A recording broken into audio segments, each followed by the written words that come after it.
Now we're going to look at average rates of change.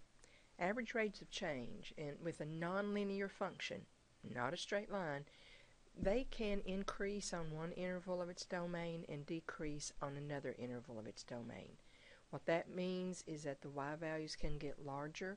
Domain, remember, refers to your x's, and then the y values can get smaller. It just depends on your function.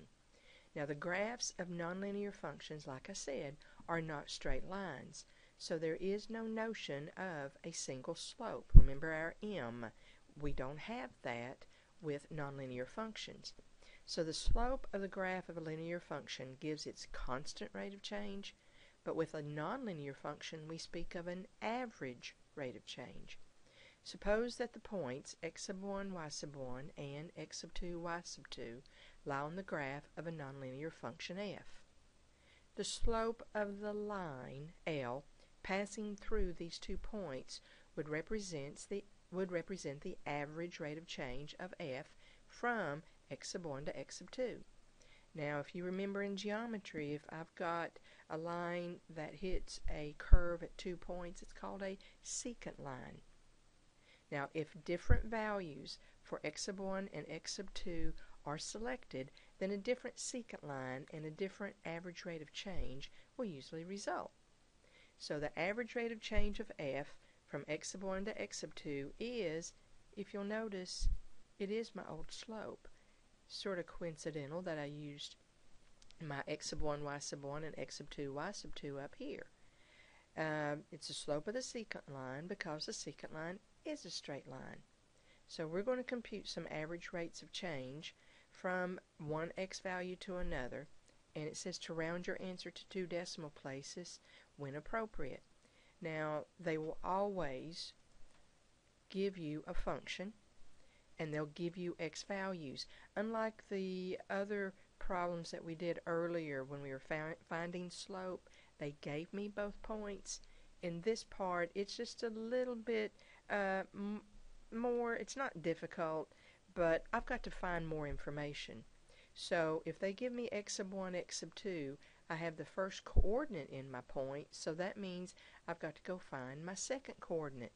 And remember, f of x and y are the same thing.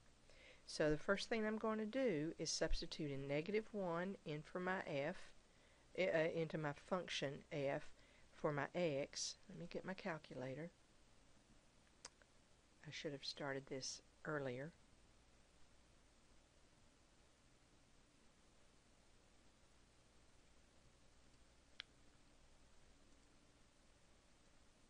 Alright, got my calculator. So let me store in -1, STO for my x, enter. Type in my function, so I've got x squared minus 3x plus 2. So when I put -1 in, my y value is 6. So I'll have the point -1, 6. Let me put in 5. And remember how to recall. Second enter, then enter again. So that point would be 5, 12. So let me see what I've got right here. So first find your y values. So remember your functional notation. I put in -1, I got 6. I put in 5, I've got 12. So my 2 points, there they are. -1, 6, 5, and 12. And guys, once you have your 2 points, you're right back to something you've done before. We're going to go find the slope. So I'm going to substitute in. My slope is equal to 1. So the average rate of change from x sub 1 to x sub 2 for these particular x values is 1. Now what I've got over here is a picture of the x squared minus 3x plus 2 with the 2 points that I'm concerned with, and the slope of this line right here is 1. Okay? So now it says right here, if different values for x sub 1 and x sub 2 are selected, then a different secant line and a different average rate of change will usually result.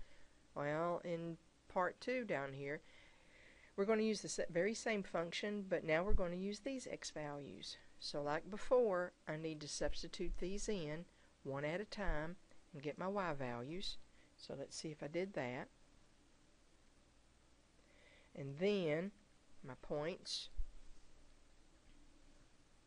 So I really like you to go ahead personally and indicate what your points are, and then you're right back to using your slope formula. Now if you'll notice, different x values, and now this is my new average rate of change for those particular x values. So the average rate of change from this x sub 1 to this x sub 2 is a -3. Now I've got another picture because I wanted you to see it. This is the very same parabola. I did blow it up just a little bit because this number was at -320. You would not have been able to see that on this one. But if you'll notice, it's a different line, so that means I've got myself a different slope. And that's all for this particular part.